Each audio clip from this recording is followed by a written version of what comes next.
Welcome to Built to Go, a van life podcast. I'm your host, Jeff Wagg, coming to you from the College of Curiosity. This time it's episode 181, and we're going to talk about something that's only tangentially related to van life. It's going to be a very strange episode because we've got a mystery creature to identify, and I'd like your help. We'll also review a 150-watt inverter, which sounds small, but it has a very specific use that you might find great, and a place to visit that was a major historical thing that happened in the Philippines, but it's in Philadelphia. Welcome, everybody. Thank you very much for joining me. I'm going to change the format a little bit this week. I'm going to save all the business-related stuff for after the main segment, and I'm thinking I'm going to do that going forward. So there will be thank yous, there will be corrections, but they're going to come after the main segment, which starts now. Folks, I have a mystery. And it's a little bit tricky, and it's only a little bit related to van life. But I hope you'll indulge me, because this is what kind of used to be my life. We're going to enter the world of scientific skepticism, which basically means that conclusions are drawn provisionally and changed when new evidence is presented. That's basically all we're talking about here. But sometimes the evidence you have is, well, controversial and ambiguous, and that is the case here. So the story is, my friend Hal, Lieutenant Colonel Hal Bidlack, PhD, U.S. Air Force retired, has a ring cam set up. He's got actually several ring cams set up at his house in Colorado Springs, and he catches all manner of wildlife on these things. He's had deer give birth in his backyard, raccoons visit all the time, bobcats traipse through his yard. So there's a lot of stuff going on there. But a few days ago, he had an animal cross his driveway, and he immediately saw the animal and said, "Oh, look at this," and then showed his wife, and his wife said, "Well, that's not that, it's this." And so he posted it on Facebook to see what people thought. And a war ensued. Not really a war, but people are adamant about what this animal is, and yet they all can't be right. Some of these people are wrong. Now, folks listening to the podcast version of this podcast involves talking about a video, so I'm going to describe it to you, but honestly, if you get a chance, you should watch the video, and the easiest way to do that is simply watch the video version of this podcast, which is linked in the show notes. But I will describe it to you as much as I possibly can. So in the video, it's night. It's about 3:40 a.m., and we see a driveway. To the right of the driveway is one of those big trash cans and a few utility things. It's nothing unusual. It's just your basic suburban kind of landscape. But then from the left, we see this creature emerge, and it kind of runs very quickly up a small hill and then crosses the driveway at what can be only called a trot. It then passes in front of the trash can and behind the utility poles and then vanishes to the right. Now, I realize that's not enough information for anybody who's just hearing the audio description to be able to identify this animal. But I will describe some of its other characteristics. It's a long, four-legged animal. It appears to be tan in color.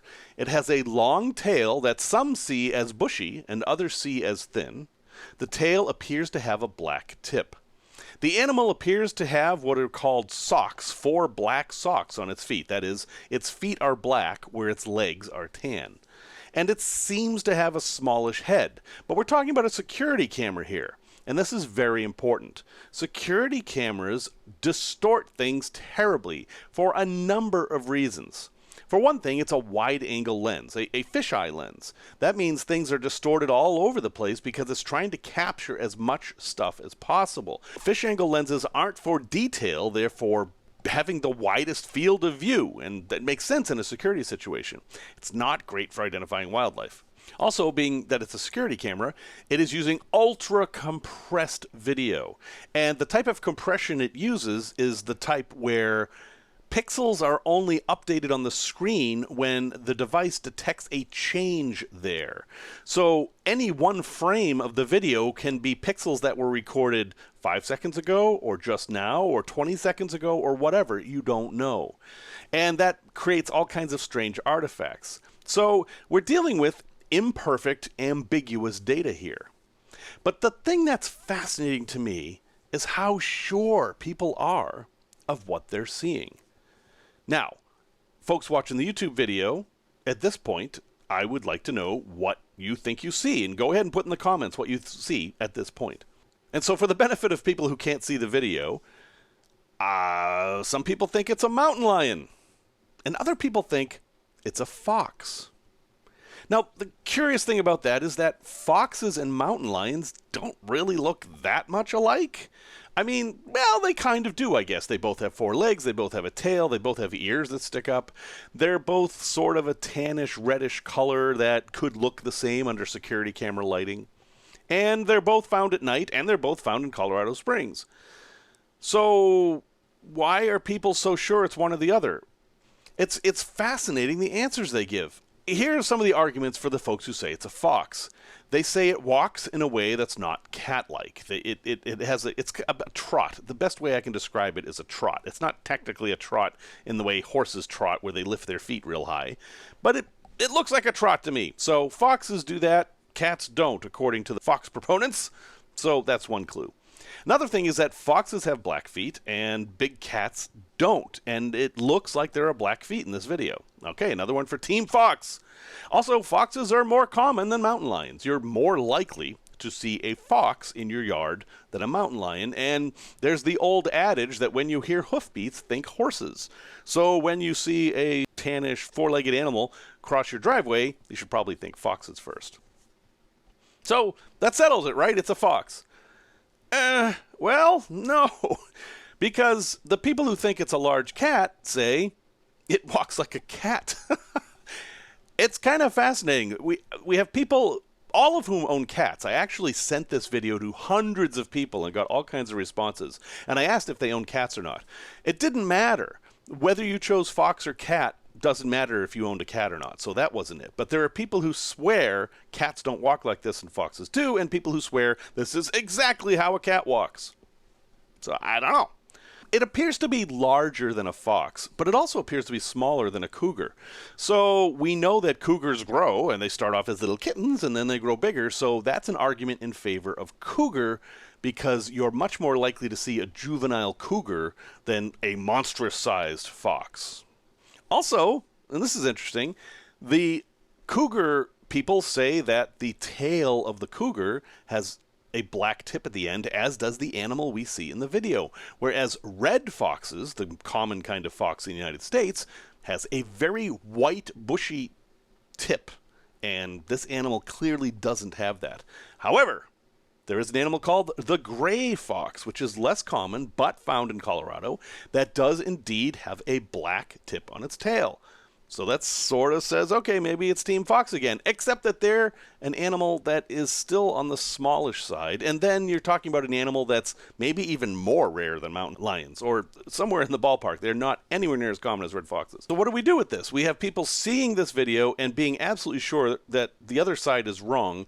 And honestly, it reminds me very much of the blue, black, white, gold dress thing. Do you remember that? It was almost 10 years ago now. This woman was going to a wedding and wanted a dress to wear. That's how I remember it anyway. I could be wrong. And took this picture of the dress and sent it and said, what do you think of this blue and black dress? And the person she sent it to said, did you send me the wrong dress? This is clearly white and gold. And this was quite the internet phenomenon. But I don't know that people actually followed up on what was going on here. So we had people looking at a dress that was blue and black or white and gold, and everybody thought the other side was crazy or lying to them. I know for me, when I first encountered this, my wife showed it to me and said, what color is this dress? And I said, it's black and blue? I mean, what kind of a question is that? It's obviously black and blue. And she said, are you in on the joke? Because she saw white and gold. Now, I'm in a little bit of a privileged position here because I'm one of the very few people who saw the dress both as black and blue and white and gold. I had it up on my screen, I was doing research on it, and out of the corner of my eye, I saw it change from black and blue to white and gold. And I thought, oh, this is some kind of crazy animated GIF that changes every 30 seconds or something. But no, it wasn't. What was going on with the black, blue, white, gold dress is that we were receiving ambiguous information. The truth is, you don't see with your eyes. Your eyes take in data and your brain interprets it. And when that data isn't perfect, there's something wrong with it. Your brain takes its best guess based on whatever. Based on your experience, based on your particular brain anatomy, based on what kind of sandwich you had. I don't know. It seems to be fairly random who saw white and gold and black and blue. Now, as it turns out, we know the dress was black and blue. We know that not because the black and blue people were right or anything like that. We know that because they tracked down the dress manufacturer and they didn't make a white and gold dress. They made several colors, but they did make black and blue. They didn't make white and gold. Of course, now it's been copied and you can indeed buy the white and gold dress. In fact, there's a Halloween costume that's half and half just to screw with people. What concerns me about this, though, is people have missed the opportunity here to understand how very, very different people perceive the world. And they just chalked it up as to some internet thing, haha, stupid joke, whatever. But it wasn't. It was a very concrete example of how people can see, quote unquote, see the same thing, but actually experience something totally different. And I think we're running into that same phenomenon here with the mystery animal. Now, you're probably wondering what I think the animal is, and I think it is a mountain lion. I do. I looked at the video 100 times maybe. The very first few frames, the animal is kind of trotting up a hill, and it does have a movement like a fox in those frames. But once it gets to the middle of the screen, it appears very cat-like to me, and honestly, it looks just like the way my cats walk when I open a can of cat food. It looks exactly the same to me. And yet, people I respect and people I know are experienced with foxes and mountain lions will say the exact opposite. Fascinating. So how do we get to the answer? What animal was that? Well, we're not going to get to it by internet people analyzing this video and saying, it's this, it's that, and then arguing that I'm the expert here because I've seen these animals. That isn't going to do it. We actually will need an expert in video analysis of animals, maybe some corroboration. Did other cameras in the neighborhood catch it? Were there eyewitnesses? Did people see it? Can anyone find tracks, etc.? More evidence. That's what we need. And I don't know that we're going to get it. I mean, mountain lions are not that uncommon in Colorado Springs. It's certainly not newsworthy, I don't think. I thought this was an interesting thing to observe, and I invite you to engage in the debate too. I mean, you've got access to the video now. You can see. And thanks very much to Hal for letting me share that with you. I've also included in the video version of this podcast a picture that shows measurements in inches, sorry, international folks, of all the objects. And if you want to try to do the math and come up with how long the animal is, you are more than welcome to. Anyway, what does this have to do with van life? Well, nothing directly, but it has to do with life. As you travel around the world, you are going to see and experience things differently than other people simply because of the experiences and different anatomy that you have. And you have to be okay with that. I think the big secret of this whole thing is not to dismiss the people that disagree with you, but to try to figure out what the truth is. So I am on, as I'm calling it, Team Mercury, because Mercury's advertisement, the motor car company that doesn't exist anymore, Mercury's advertisement was the sign of the cat. And in the 70s, they had these ads with a mountain lion on the fence. All right, I'm old, okay? Anyway, I'm on Team Cat, but I don't think the Team Fox people are wrong, per se. I think they're going through the same exact thing I am. They're just coming to a different conclusion. The fact is, it's ambiguous.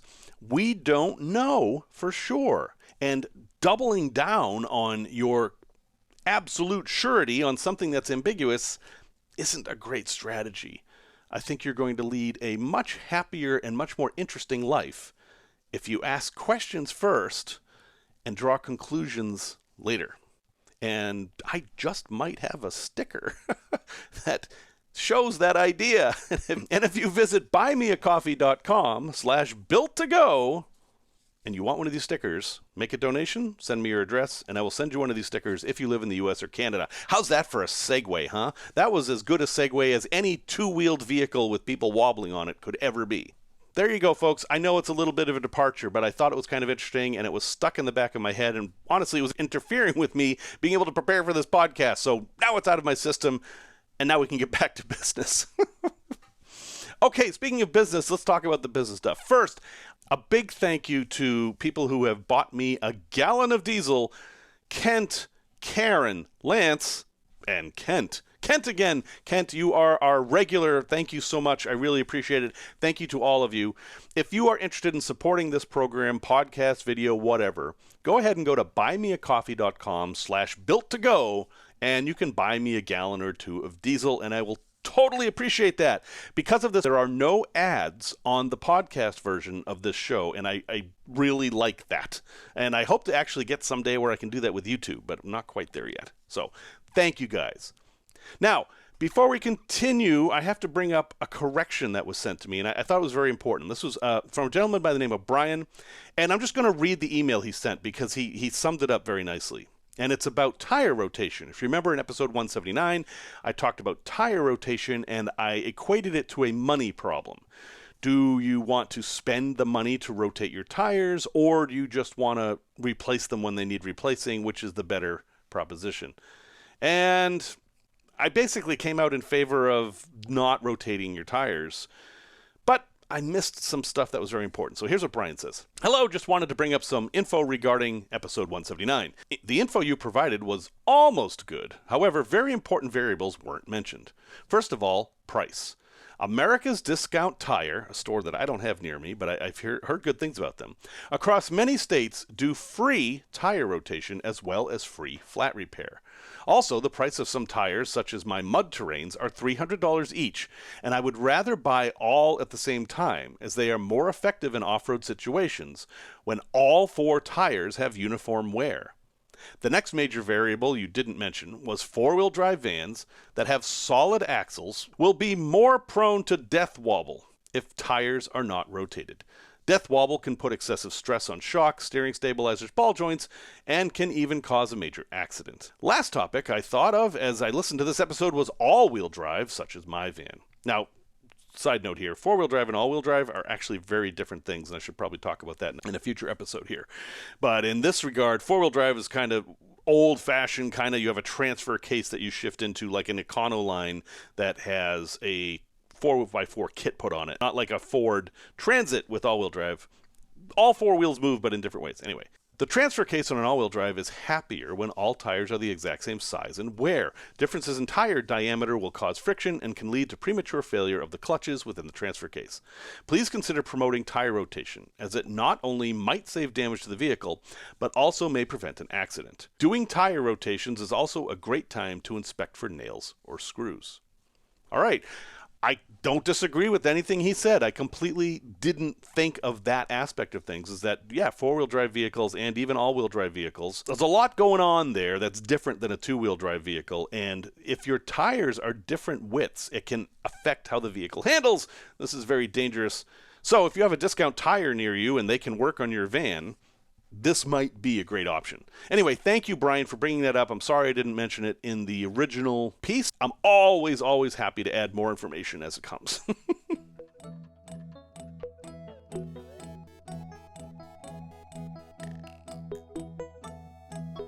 Product review. I've been getting a lot of email lately about try our product, make a YouTube video. I get like 5 or 6 a day now. I am not major influencer dude here, but it doesn't matter. I've gotten on some chain list of people and holy cow. So my standard response to all these folks is, if you send me your product and it relates to my audience, I will review it. And so that maybe 1 out of 10 is doing that. Most of them just like, oh no, you have to buy the product and we'll reimburse you and blah, blah, blah. And I'm not really willing to play that game. But anyway, in the mail last week, I received an inverter. That's a nice thing, right? This inverter, though, is probably not what you're thinking. This is a 150 watt inverter. That is tiny. This is a little tiny inverter. You're not going to be making coffee with this thing. This inverter is for it's not for one specific thing, but it's very useful for one specific thing, and that is charging laptops. Now, a lot of laptops these days can charge USB-C, but a lot can't. I just bought a gaming laptop that can do both. My Mac does USB-C, but my older laptops use 19.2 volts. to charge. And this is a problem because in your van, you've got 110 if you have a big inverter, and you've got 12 volts, obviously, from the battery. But what if you don't have a big inverter? How do you actually charge your laptop in your van if it needs 19.2 volts? Well, the answer is an inverter. But maybe you don't want to spend a few $100 and install this big inverter. Well, that's where this thing comes in. At 150 watts, it can handle most laptop PC charger bricks. And here's the big thing. This is the most important part of this whole thing. This thing costs less than $20. I mean, it retails for $25. It seems to always be on sale. Right now, I think it's going for $18. So you can think of it as an $18 adapter to charge your laptop. Now, the name of the one they sent me is Pisfau. I didn't make that up. P-I-S-F-A-U, Pisfau. And I tried it out for a weekend, and it works great. It does everything they say. It has 2 USB ports. Unfortunately, the USB ports are a little bit old. One is a 2.1 amp, and one is a 1.0 amp. And so while they'll work, they're not going to be fast charging anything. But the inverter part was absolutely fine. I was able to charge and run my gaming laptop with it. So if you have the situation where you have need for just a little bit of AC power, this thing might work perfectly. I was also able to charge my drill batteries with it, and I think for any kind of a charging application, this thing's going to work just great. Now, what are the negatives? One negative is that it can get very hot, and that's kind of true for all inverters. This one, though, does have a built-in fan, and while I was using it, it did not get excessively hot. Like, it wasn't going to melt the port or anything like that. So, that's okay. Also, there's the question of whether it's sine wave or not. I don't know. I do not think it's pure sine wave. I think it may even be just square wave. It might not even be modified square wave. For those new to inverters, you want pure sine wave. That's a sine wave is like this. For podcast folks, I'm doing a sine wave with my finger. So, and that's the kind of power you have in a household. For inverters, it's cheaper and easier to do square wave, which is sudden jumps. It's got right angles in the wave. I think this uses that. So there's some controversy over that, whether that's going to damage your equipment. In my experience, using a square wave inverter, and I've done so for maybe 15 years now at this point, to charge electronics is fine because the power is conditioned by the brick. If you're using anything with a brick, that brick conditions the power. And if you read on there, you'll see it has wide ranges of voltages it can handle. It is taking in basically dirty power and sending out DC. So whether the power coming in is AC, is dirty AC, it doesn't matter because it's outputting DC. Anyway, that's my argument. Other people argue that, yeah, you're going to destroy it. You wouldn't destroy your computer. You would destroy your brick. That would be the risk. But I have never had that happen in all my years using cheap inverters like this. So anyway, I did make a video. That was what they asked for sending to me, but they asked for a very particular video, not a review. They just wanted kind of a 2-minute introduction to the thing. And I'm like, okay. There were no lies in there. It's just what it is. So you can watch that video if you want to see it. Again, it's the Pisfau 150 watt inverter. A great little solution if you just need a little inverter that plugs into a cigarette lighter socket.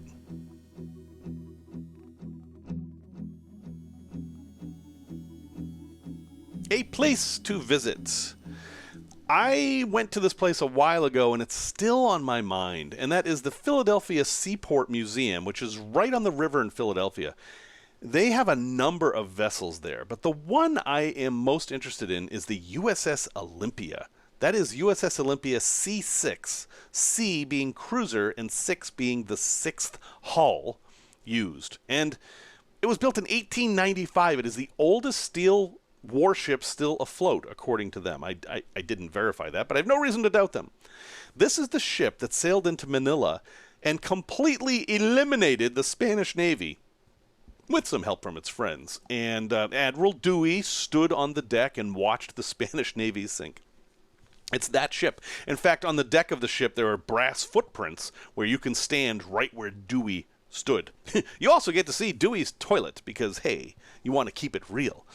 Anyway, touring this ship, and I'd like to tour ships. That is a thing I do. I've toured all kinds of ships. But touring this ship was particularly interesting because it's a warship. And yet when you get on board, it's kind of fancy. It's a completely different experience than exploring, say, a World War II warship. There's woodworking everywhere. There are these beautiful windows. I mean, it's more like a cruise ship. And no, that's not where the word cruiser comes from. What's fascinating is that when you go into these fancy cabins, like, there's this fancy ward room for the officers, and there's all this stuff in there, and then you look at it and you start to realize it all comes apart. And what would happen is when they engaged in warfare, men would run in and tear down all the fancy stuff and install massive guns that would just stick out the side from the wardroom. So you have fancy boardroom table, leather chairs, and then a massive gun. Very practical or not, depending on how you look at it. This was the flagship of the Navy at the time. This is where the Admiral was. And anyway, it was a really interesting space to be in. And I'm concerned that this ship is going to be scrapped, not because people don't want to save it, but because it's that old and it costs that much money to keep these things afloat that I think at some point they might just decide it's not worth it. So if you have a chance to see it, if you're in Philadelphia, go see it. And then also go see the SS United States, which is docked nearby. Go see the SS Bakuna, a submarine that you can tour. That's always fun. And then there's this restaurant on an old sailing vessel that has a fascinating bar. I had a great time talking to the bartender there. You go into the ship, and the ship is curved because ships are curved. That's how it is. That's old wooden ships didn't have flat floors. They were curved. And you have to walk uphill to get to the bar. And then after you have your drinks and want dinner, you walk back downhill to the dining room. Just an interesting space to be in. So I have a link in the show notes. It's not hard to find. It's the Philly Seaport Museum in Philadelphia. Great place to spend a day exploring our nautical heritage and just some really interesting spaces to be in.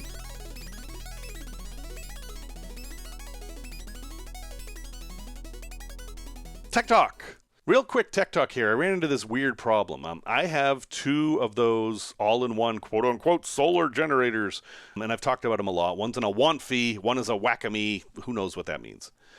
But I've been charging them solar lately. In fact, I did a whole episode on charging these things with solar. And I charge them solar through the Anderson connectors on these things. Anderson connectors are a very good, very common connector. They come in different sizes, but they're easy to see because you have two visible things to plug in. One's red, one's black. That's the easiest way to tell what an Anderson connector is. But annoyingly and bizarrely, my two power stations have the red and black on different sides. They're reversed. And these Anderson connectors aren't like Lightning or USB-C where you can flip the cable and it doesn't matter. The cable has to go in only one way. So basically I need to buy different adapters for both of them, even though they're both Anderson connectors. Except that I don't, because Anderson connectors can come apart. This is an interesting thing about Anderson connectors. If you build them yourself, you learn this very quickly, but they're not one plug, they're two that snap together like Legos. So you've got the red one for positive, the black one for ground, or earth, as they say in many parts of the world. If you want to switch them, you can slide them apart and move them over and snap them back together. It's that easy, and I figured that out after a while. It's still annoying that I have to do this. I don't know what's up with these manufacturers swapping them. You'd think there would be some standard, like say, hey, let's do red on the right or something like that, or I don't know, but they did it totally differently. At least now I don't have to buy other adapters. So Anderson connectors I love. They're a very robust connector. They're fairly easy to install yourself. And honestly, I have a plan to install a bunch in my van and stop using the 12-volt cigarette lighter outlets because those things are horrible. But if you're going to mess with these things, understand that if it's backwards for you, you can undo them and just put them together the other way. It's a nice little thing. Resource recommendation. So if you're an Apple fanboy, I'm not a fanboy, but I do use Apple products. Recent news as of yesterday, which wasn't any surprise to those of us who follow this stuff, is that the Lightning port, that is the quote-unquote normal port that iPhones have used for years, is going away. And this is because the European Union demanded it, basically. The European Union passed a law that says electronics have to use USB-C, which is fairly controversial, but that's the law. iPhone needs to be in that market. So rather than make a European iPhone and an American iPhone or whatever, all iPhones now are going to use USB-C, as well as AirPods, and basically everything Apple makes that needs to be charged like that is going to have USB-C now. Well, that creates a problem for those of us who have iPhones and AirPods and whatever that use the Lightning charger. We're going to be in this limbo where we're going to have both kinds of cables, and we're already in that limbo. I mean, it's cable hell right now. I have a link in the show notes to Amazon that lists a whole bunch of ways to solve this problem. And these are adapters. I've used a whole bunch of them. For a while, my idea has been, since USB-C seems to be the thing that's going to stay, I'm only going to buy USB-C cables. And I'm going to adapt them if I need to plug them into something that's not USB-C. So there's now a number of USB-C to Lightning adapters. And I can tell you up front, a lot of them are garbage. First off, do not buy those multi-cables, one that has USB that plugs in, and then there's 3 cables that come out of it, one for Lightning, one for USB-C, and usually one for micro USB.